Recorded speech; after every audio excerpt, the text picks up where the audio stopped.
You're listening to Witch Wednesdays, a semi-weekly podcast source for all things witchcraft in the modern world.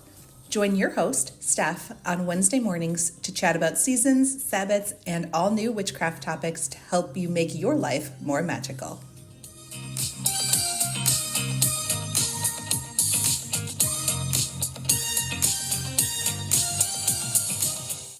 Welcome back to Witch Wednesdays. I'm Steph, and I have a guest here with me today to chat about a topic I have not covered on the podcast before, and it is completely different to my own experience. So I'm really excited to chat with her. So I'm going to turn it over to her so she can introduce herself and let you know where you can find her online. Hi, I'm Sarah Potter, and I am a witch. I'm a psychic medium, and I'm a Virgo, and I'm based in New York City. And you can find me on Instagram or all places you like to indulge in social media at I am Sarah Potter. Wonderful. Thank you so much for being here today. And like I said, I am really excited to dive into your story and your new book because I think it offers I know it offers a completely different perspective than anything I've shared on the podcast before, because I have talked on the podcast before about, how we celebrate Sabbats and like different authors with like cocktail recipe books and making cocktails for different Sabbats. And you are completely on the other side of that. So I would love for you to tell the listeners a little bit about you and what your book is about.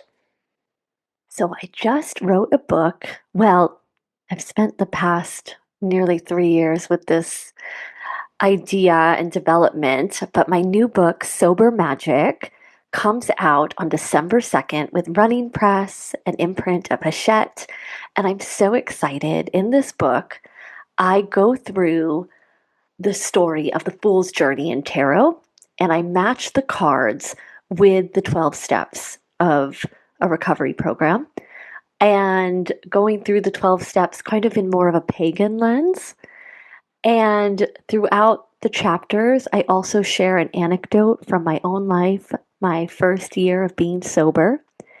And then each chapter is bookended with tarot spreads and rituals to help you embody the energy of these cards and that step so you can live it. And what I realized through this book, I am sober, and I gained a new appreciation for my own healing. Isn't it so funny? I feel like we can heal and discover and grow, and there's always more to discover. And through writing this book, I really saw myself in a new light, and I grew up as a psychic child. And I am deeply sensitive, and I think that's one of the reasons I turned to substances to kind of help me cope with this deep sensitivity. And my hope with this book is that if you've ever felt overwhelmed because you've been feeling so much or because you're so deeply sensitive, let tarot and ritual support you through that. Because even though it can be challenging to be sensitive, I think it's so wonderful to be sensitive. It's good to feel things. It helps us develop more empathy and compassion for ourselves and others. And my spiritual practice as a witch and my devotion to tarot has become such an incredible allyship to my own sobriety. And in that year of continuous recovery, I also left my career in the art world and transitioned into being a psychic medium and tarot reader full time. And that went hand in hand in my recovery journey. So it's really been such an act of vulnerability to be able to share my story in this way. So that's what my book is about. I think that's going to resonate with so many members of my audience because because I get the question a lot, that a lot of them and a lot of like witches in general are empaths and do feel things so much more deeply and struggle with that because it's kind of just not a part of our modern society. Like you're not supposed to feel things. You're not supposed to let it, impact your day and your life. You're supposed to be very productive and keep going to work. And it doesn't matter if you are feeling sad or anxious or whatever it is. So we do often turn to substances of some sort to numb those feelings because that's just what's become normal in our society. And that aspect of it just doesn't help anyone. It really doesn't. And I understand how that happens. I think that we often reach for what's closest and what's easiest. And I think on first glance, substances feel like the easiest. And I'm my best when I'm not drinking. I'm someone who should not drink. I feel like there are plenty of people who can and enjoy it, and I am absolutely not knocking that. But if you're curious about your relationship with substances, I really hope you'll take a look at my book because I think it offers a greater understanding of this sensitivity we're speaking to. And it's hard. I think that, like, I don't want to get consumed by my emotions, and I don't. But I think it is important to love and accept ourselves and to understand ourselves and let more than one thing be true. It's okay to feel deeply and let that coexist with everything else that's going on in your life. I agree with that completely, because I am a Scorpio sun, so Say we no more. we feel a lot of things. We just don't let anybody know And we love you for that, but it's okay, you know? it. But I that is definitely, something that I am acutely aware of. I do have a close friend in my life who is sober, for the reasons that you spoke about. Like, just she's just one of those people that it was too much. It was taking over her life, and so I am always cognizant of that when I'm having like a lot of feelings. That I'm like, no, I like to, make a cocktail, to like go along with the Sabbats. But if I am using that to the point of like numbing what I'm feeling, then we're in problem territory. And I think it can be such a fine line for people, especially the ones who are really emotional. So I am excited that your book can provide some resources for people because I think this phrase is becoming more popular lately of sober curious. Yes. And I think that your book is going to be able to talk to that audience of people who are like, what does it even mean? What could that possibly look like for me? Well, that feels so good to hear. And honestly, tarot taught me to be curious. I think about the Fool card, and I think that's one of the lovely lessons of the Fool is to take a chance, take a leap, be a fool. It's kind of wonderful to be a fool and try things out, take a chance, follow that kind of notion of curiosity. And I just think the fool's journey is so inspiring. And it kind of hit me as I was working on this book and thinking about circumstances I was facing, reflecting on recovery. When I got inspired for this book, I believe it was like 5.5 years of sobriety. And I was like, wow, like the fool's journey can be found in anything, I think, in like so many different stories. But I was like, oh, it's here in the 12 steps.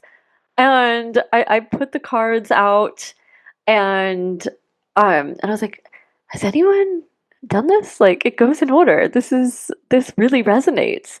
And I see the world through tarot and I could find its lessons, I feel like, in so many moments. So it felt like really exciting to see this and to explore it and to take my own fool's journey into that exploration. So I just love how tarot is this living, breathing entity on its own and how we can always find new ways to explore it. So that felt really fun to bring it in and look at tarot through this lens and to be able to share that. Such a unique way to set that up because I personally have not seen that before, but the way that you set it up like actually makes so much sense. Um, and I was like, I can't believe nobody that I've read like had made that connection and like put it together in book format like you did. And I think that's going to be so perfect for those that are more on the like pagan side of things because the 12 steps are so religious based. And like the, the all the steps that involve a Christian God might not resonate with everybody, but the Fool's Journey certainly does and certainly resonates with that pagan audience. I really appreciate hearing that because that is something that kind of like Christian, even like masculine energy that I was feeling from the 12 steps kept me going in and out of the rooms. And honestly, now with like further reflection, I see that was my own shortcomings. That was my own resistance to sobriety. And I think that when something feels scary, we can see all kinds of ways to shy away from it. And I also understand that people have felt othered in rooms for all because of their pagan beliefs. I haven't personally experienced it, but I've also been lucky to be pretty anonymous. But it does feel good to be able to be yourself and to love yourself and be acceptance for yourself and your beliefs. And and I think that that's really important, especially when we talk about recovery and healing. And I think it should be for everyone. Everyone should feel welcome and accepted. So if I can help that by shifting the framework, that's something that I think is really important. And, I love reading others' interpretations of tarot and the different lenses we can look at it through. So to me, I think it just feels like a fun form of education. I don't know. I just love to learn. So, um, to see tarot in a different light and to share the way I see the 12 steps through tarot, just I feel like it was very inspiring to be able to explore in this way. And I hope that if someone just loves learning about tarot, that this book could be interesting to see the cards in this context. Absolutely, because it doesn't have to just be about a sober journey. I think people forget about the fool's journey a lot. Like when we're in the depths of reading tarot and doing tarot spreads, we are, looking at like the cards individually, how they act with the other ones that you have pulled, but we sometimes forget about that original journey story. And how those steps came to be. So I agree with you that it's always so much fun to learn about. I am with you. I love learning. I love the tarot story in general and like books about tarot. Absolutely love. So I think that it is going to be a great read for anybody, and a good reminder about that journey, and that, like you said, that journey applies so many different areas of life. You see it come up so many times. So whatever particular journey somebody might be on, whatever challenge they might be facing, can be reflected in that tarot step. Yes. It's so good. What a good story. And amazing how the universe acts, and has it like come back to you, or has the right cards come to you at a certain time. I always find that aspect of magic so fascinating. It's like the most fun part for me. Me too. I'm always like, the cards are always so on point. They're always saying exactly what I need to hear. And it's like, I still like giggle with how true it is. And I'm like, you just like can't make up these card pulls. It's so good. There's something about tarot that always instills in me that still like that childlike wonder. Like no matter how often it happens, I'm still Yes. like a giddy little kid about it.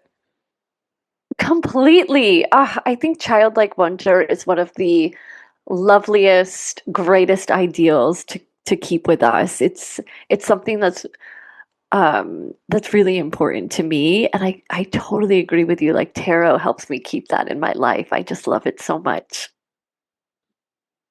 Have you found, since you started writing this book and now it's at the time we're recording this, it's almost published. I think when I put this episode out, your book will be out already, or that week. But have you found since, writing, publishing, that you have sensed maybe a growing curiosity in like the pagan community about sober curiosity? Because I feel like the world has been hard Yes. and difficult, and I feel like maybe people are turning to things that they shouldn't be, or like turning to it in not the best way, and are maybe like coming out of that being a little more like curious about some other ways of self-care. Absolutely. I do feel that, the world just seems like it's been harder than ever. It just seems like things have been very stressful.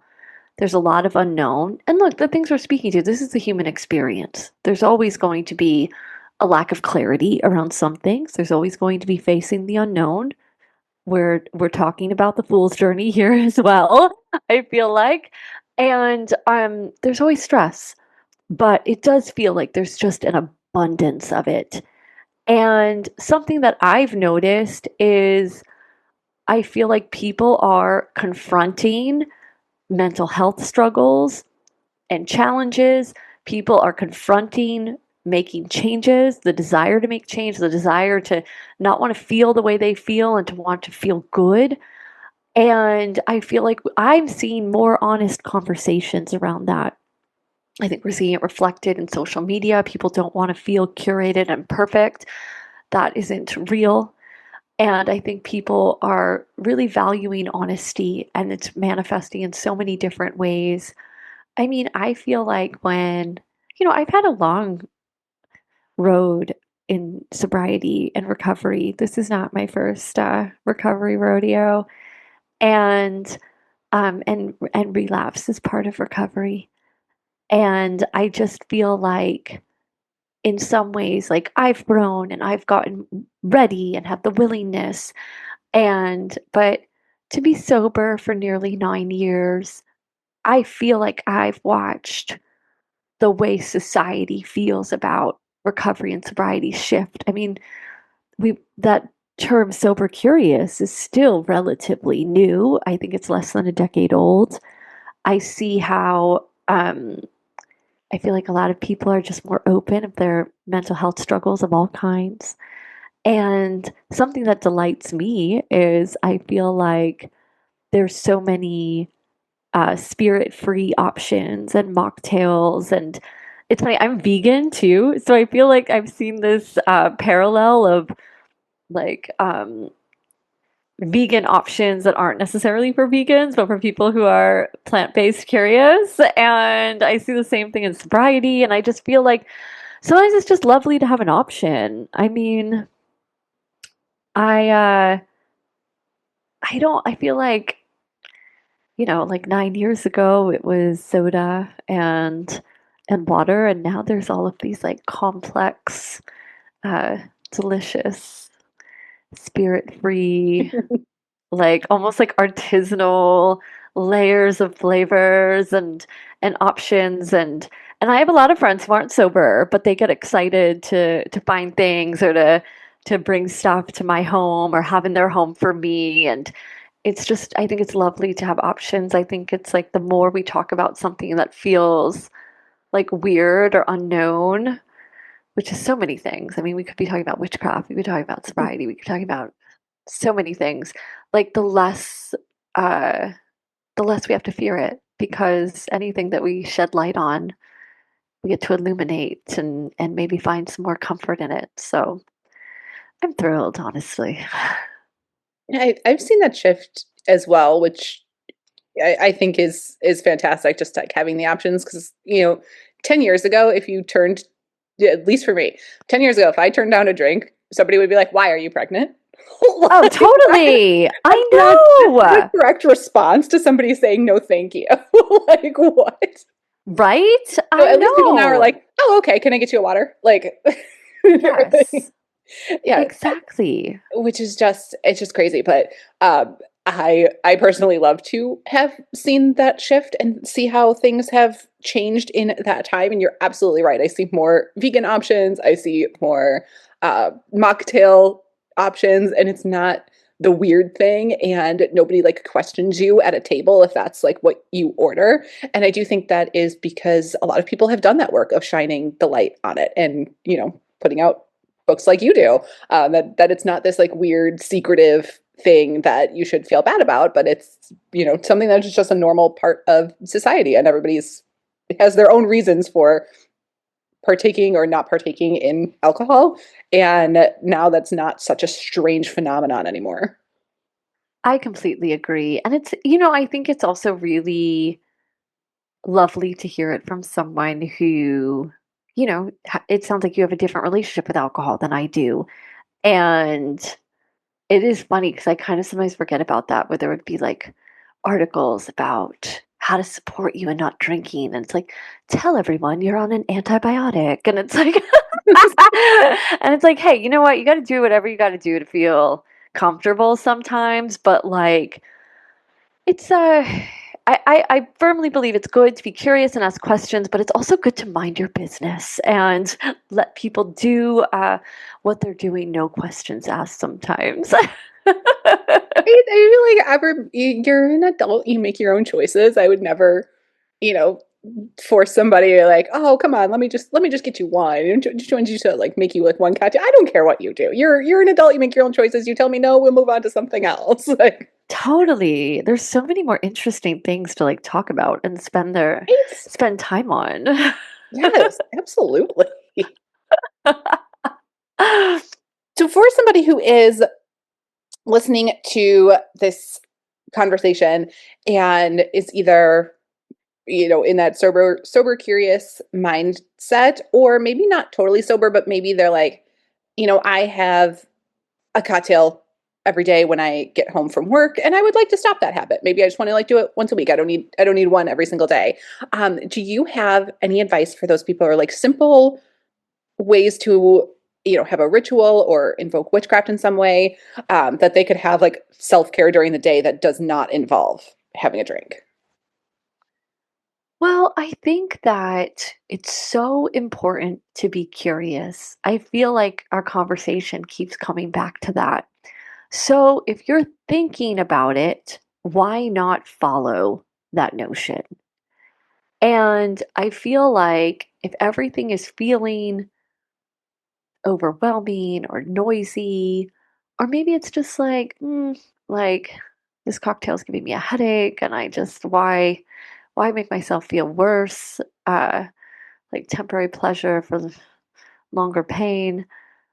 What if you just try something else? Like take the lead from the fool card and just take a leap. And I think if it's about the ritual of a drink, you can have a ritual in so many different ways. What if you made a tea? What if you made um, a drink intentionally, thinking about how you want to feel and adding in ingredients that will enhance that intention? I think it can be so lovely to make a drink with butterfly pea flowers, those beautiful And change blue colors, petals. yeah. Yes, so delightful. And I feel like you can have a full on manifestation ritual right there. You have that tea brewed, you can drink it hot. You can ice it, add it to something, have it as is, spritz lemon. It's going to change color right before your eyes. A real razzle dazzle moment. Whisper a wish into your drink before you sip it, and you just did a little spell. Got to be entertained by a little color changing show. And and I think that you can still create stillness. I mean, I have an old friend who's so psychedelic. He's so wise. I really appreciate the wisdom he's imparted with me over the years. And I remember when I first got sober, I was talking to him about how I was like, how am I going to have a psychedelic life if I'm sober? He was just like, Sarah, you already know how to get there. And he's like, the substances, they throw a brick on the gas pedal and you know how to get there fast. But now you're going to figure out how to get there slow. And I do know how to have a psychedelic life. I have a very psychedelic life, but I don't need to throw a brick on the gas pedal anymore. I just found other ways to get there. And I think that having a moment of stillness, because like, what is the cocktail really doing? It's helping you perhaps like chill out, cancel out the noise. We can do that in so many different ways. It's just being curious about how to get there. So, what if it's calling a friend and just talking? What if it is having that drink and sitting in stillness? Stillness can be really tough. Stillness isn't easy. So, kind of finding the comfort and the discomfort of that, giving yourself space to find it. And like, it's tough to be uncomfortable, but it's okay. And it doesn't last. It does go away. And I think we're so primed for instant gratification. And there's something lovely about having to wait sometimes. And so I think that let that like let the ritual of the cocktail shift. What if it's a bath with roses? What if it's a shower with eucalyptus? What if it's that phone call with a friend? What if it's reading a book? What if it's just something else? So giving yourself the opportunity to discover what that could be. I think that's excellent advice and ideas for people. Um, like you said, the butterfly bee flowers are like so much fun, but all of that feels like magic. And you're right, it doesn't have to be the brick on the gas pedal. It can be slow magic. There's nothing wrong with that aspect of it either. Just like we talk about on the podcast a lot, that it doesn't have to be a big, complicated ritual, that you only ever do on full moons that takes you like 5 hours. It can be simple Yes. everyday things that seem small, but they add up and they are all part of that journey and part of the practice. And this is just like another aspect which can also be slow and small but still meaningful. Yes, exactly. And I mean, it's not easy. I think I'm the most impatient person in the world. And but I do have I think a cultivated relationship with Virgo patience. And I think if you think of it as something exciting to discover, I mean, how lovely to discover something new that you enjoy. Why not try it and see what else you like, see what else feels calming or relaxing, see what else can be your ritual. Absolutely. There's so many great options out there that you don't have to be limited, especially not by what your mind tells you, that it needs. Sometimes it's just you need to ignore your thoughts for a minute because they're spiraling, I and it's think better to so. just sit like still quiet and don't let them win every time. Totally. Yeah.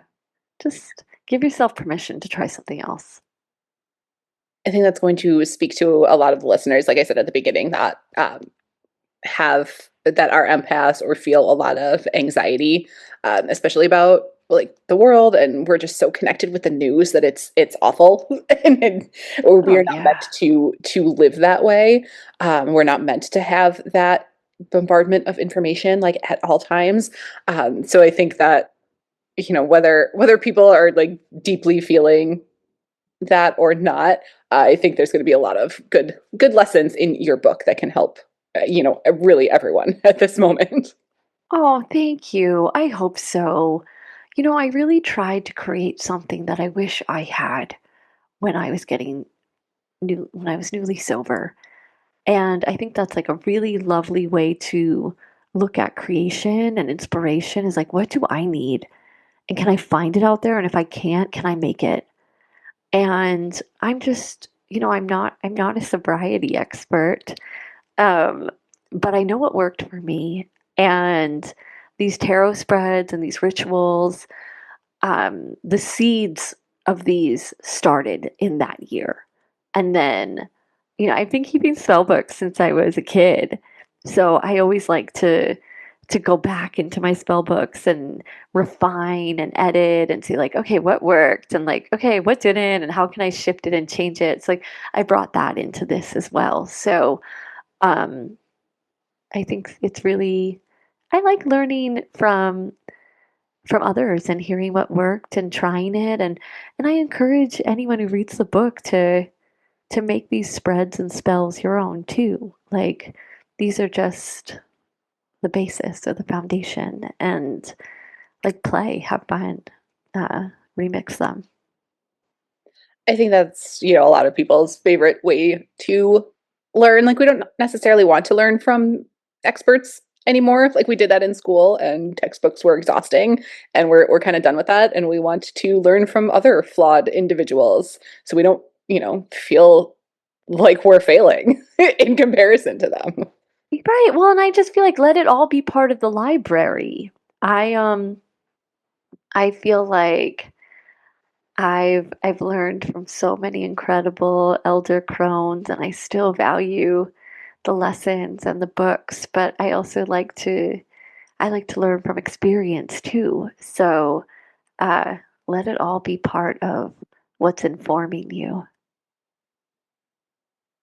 Well, Sarah, I want to thank you so much for being here today and for just talking about your journey and sharing all that and for putting it in book format because it really is something that's, very personal, and you putting it out there to the world, I think is very brave.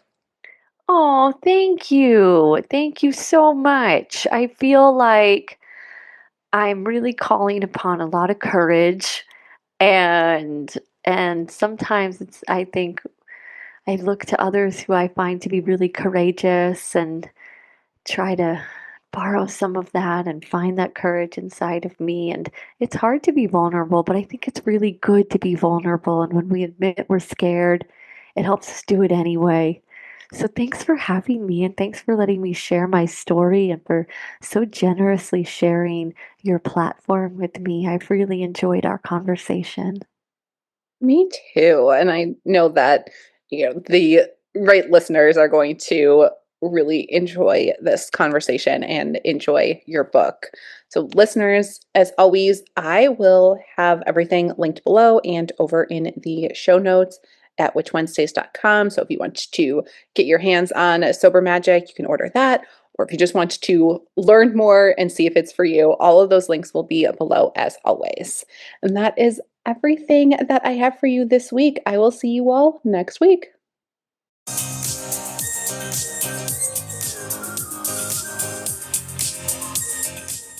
Need even more witchcraft in your life? Subscribe to Witch Wednesdays on Patreon and YouTube for all types of exclusive bonus content like spells, recipes, book reviews, and more, or even order personalized tarot readings and spells. Be sure to follow on Instagram at Witch Wednesdays Podcast. And you can find all these links and more at witchwednesdays.com.